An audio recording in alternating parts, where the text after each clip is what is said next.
The Hadith literature implies the standardization by Uthman was completed in his time in 651 AD, and from that point on there was only one Quran universally read by all Muslims. For example, Sahih al-Bukhari 4987 mentions that after the standardization by burning variant Qurans, Uthman sent copies to the then major Muslim provinces.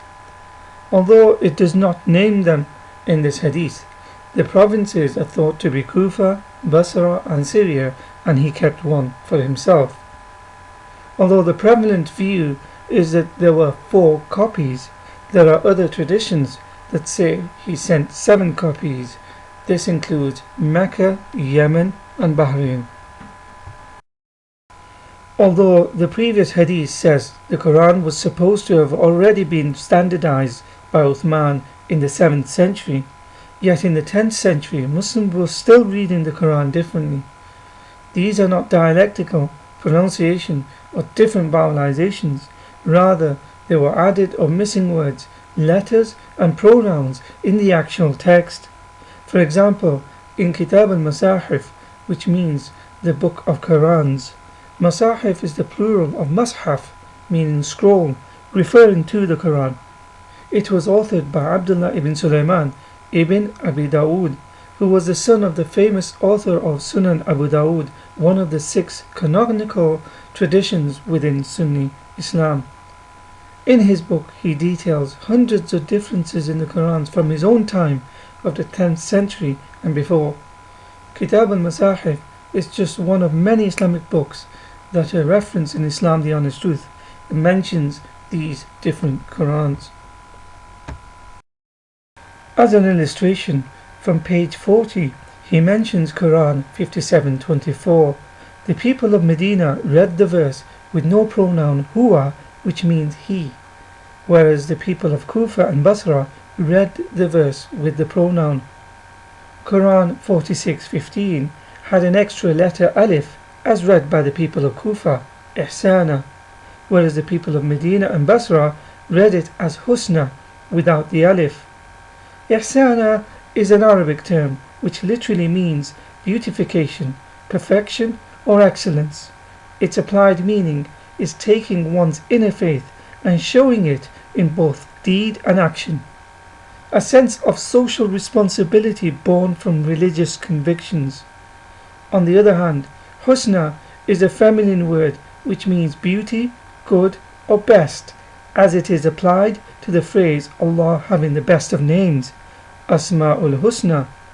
The point is, these 2 terms are not identical either in meaning or in script.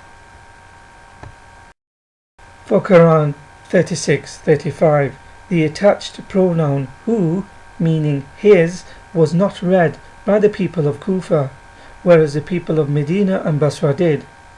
Quran 23:87, the preposition li, meaning for, is missing when read by the people of Iraq.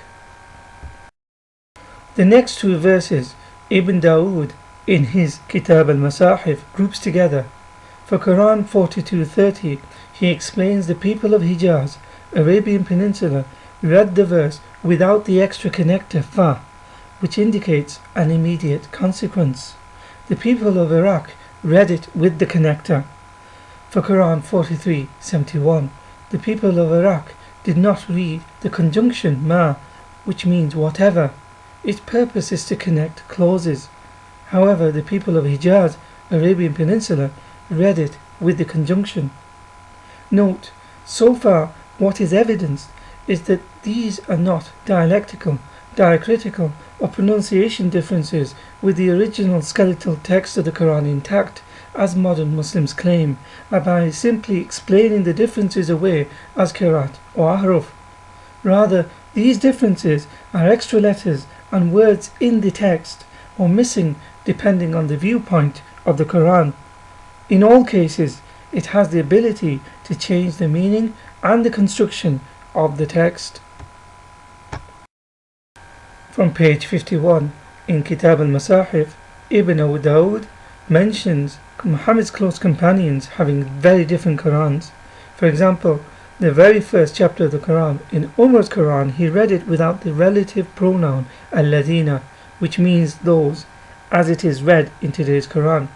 Instead, Umar read it with the word man, a subject pronoun, and instead of wala, which means and not, indicating negation, he read it with the preposition ghayra. Ali read Quran 2:285 without the words from his Lord, min Rabbihi, which is included when compared to today's Quran. Instead, in its place, Ali read it with the extra words and believed wa amana. For Quran 5:8-9, Ubay's Quran had the extra words mutatabi'at, which means consecutive, which is not found in today's Quran. Also, Ubay's Quran had different wording for expiate for oath, which he read as kafaratul yameen, meaning expiation for oath. In today's Quran, it is read as kafaratu aymanikum, which means expiation for your oaths. For those who say these are only minor differences with a single word, letter or pronoun difference, consider Ibn Abbas's Quran 2:158. It has the extra negative word la, meaning no or not. Indeed, it is a small word, but it does have the capacity to drastically change the meaning of any sentence. In this case, from to do tawaf, circumambulation, to not doing it. Abdullah ibn Zubayr's Quran 5:52 has the extra word fasaq, sinners, that is missing from today's Quran. Aisha's Quran 33:56 has an entire sentence, those who pray from the first ranks, which is missing from today's Quran. Hafsa, Aisha and Salama's Quran 2:238 had the extra words Asr prayer, which is not in today's Quran. From page 54 onwards, Ibn Dawood mentions many differences from Abdullah ibn Mas'ud's Quran when compared to today's Quran, bearing in mind he was supposed to know the Quran the best, as mentioned in part 1 of the series. These are not minor differences with the skeletal text intact. Rather, in his Quran were extra or completely different words. There are too many to mention, but as an illustration of some of these, consider Quran 4:40, where he had a completely different word, namla, meaning ant, in his Quran, whereas today's Quran says dharra, atom or grain. For Quran 2:198, he read the extra words fi mawasim al-hajj, in the Hajj season, which is missing from today's Quran. For Quran 2:229, Ibn Mas'ud read it as they all fear, yakhafu, whereas today's Quran it says they both fear, yakhafa. Ibn Mas'ud had an extra preposition an, which means about or regarding to, for Quran 2:217, which is missing from today's Quran. For Quran 2:233, he had a completely different word for complete, which he read as yukammila, whereas today's Quran it reads as yutimma. For Quran 21:82, Ibn Mas'ud read a singular verb for diving, yaghus. Therefore, he had a singular verb for work, ya'malu. Today's Quran, it is in the plural for both verbs, yaghusuna and ya'maluna respectively. Ibn Mas'ud's Quran 27:22 had an extra letter ya, as the verb wait was read in the present tense, fayamkuthu. In today's Quran, it is in the past tense, famakatha. In Ibn Mas'ud's Quran 35:40, the word for proof, bayina, is in the singular, whereas today's Quran, it is in the plural, bayinat, proofs. In Ibn Mas'ud's Quran 47:18, there is a missing relative pronoun, that, and it is used to indicate a sentence that needs a clause. Today's Quran has this extra word, which changes the vowelization and pronunciation of the subsequent word to ta'tiyahum in today's Quran. In Ibn Mas'ud's Quran, because he read it without this extra word, he pronounced the subsequent word as ta'tihim. As evidenced, contrary to the common contemporary Islamic rhetoric of an unchanged one Arabic Quran with the skeletal text intact, there has always been more than one Arabic Quran, each one with its own recitation, added or missing letters or words, which has the potential to change the meaning of a verse or a sentence.